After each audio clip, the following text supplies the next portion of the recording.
So, I have lots of grandkids, as you know, and some of their mommies are crazy busy with their kids. Like schedulers. Like, I don't understand why they have to do so much stuff. Always. All the time. Always. Every single day.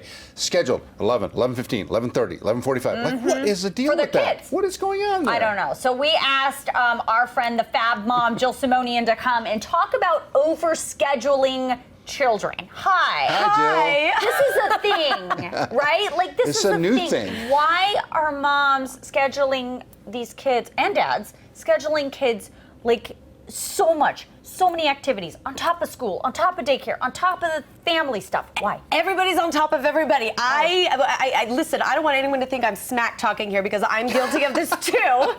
Everyone's guilty. We are caught up collectively in this, I think, FOMO culture, fear of missing out. Oh, look, there's a gymnastics class, and oh, they're going in the dance class, and oh, but what about soccer? And oh, but and it's, you know, my generation was raised with, you know, most people I know in my community, we were involved in a lot of things, school activities, cheerleading, dance, what, you know, name it.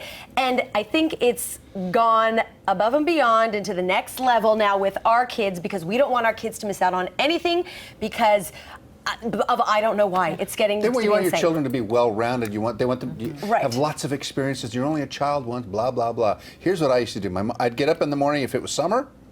The screen door would slam behind me, and my parents wouldn't see me till it was dark. Well, yeah, and that was us. We would go bike riding around the neighborhood. Yeah, exactly. Just hang out with your friends. It's getting to be, you know, not to take this to a whole other level, but with a lot of teens we're saying teens today are more stressed, more anxious, more depressed, and a lot of therapists and psychologists are saying it's because when these kids are really little, they've been pushed, and they haven't had downtime to play, because that playtime and that downtime of just sort of being bored, so to speak, is what allows our brains to refresh, recuperate. We learn our coping skills in those downtimes, and that's what makes me nervous the most when it comes to kids not having downtime. That makes so much sense. I mean, I see my niece and nephews, and I love them to death, and they are brilliant, smart, funny little kids, but they are always,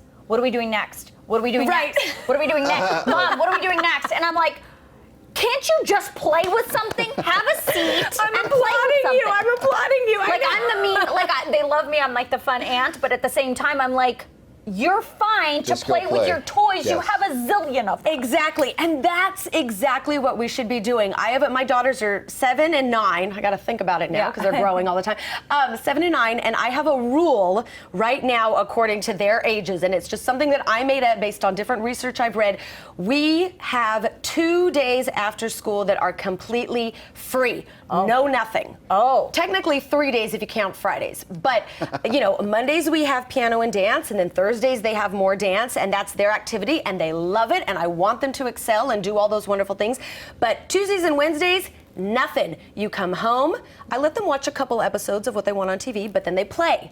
You do your homework, figure out whatever, lay there, I don't know, whatever you want to do. Go outside, play outside. The bad thing is that when the children start depending on you for whatever it is that they want to do for fun, when they should be, as you say, come up with their own ideas of what to have fun. Every once in a while, you know, I'll be at my grandkids, around my grandkids, and they'll be like wanting attention, and I'll say, let's go play outside.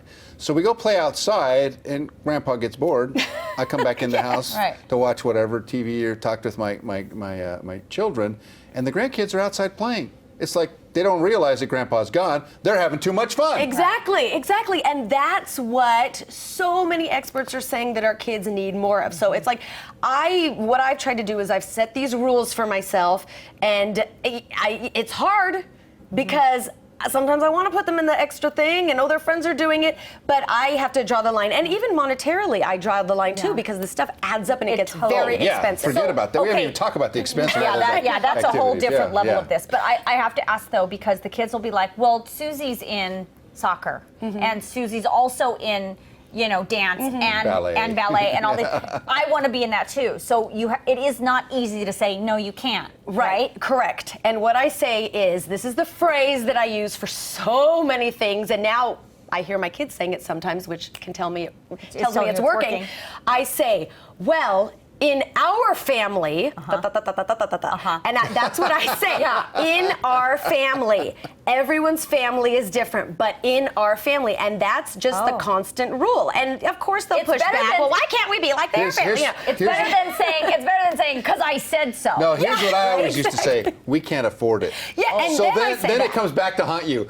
A parent of another child will say, "I'm sorry, I hear you're having financial difficulties."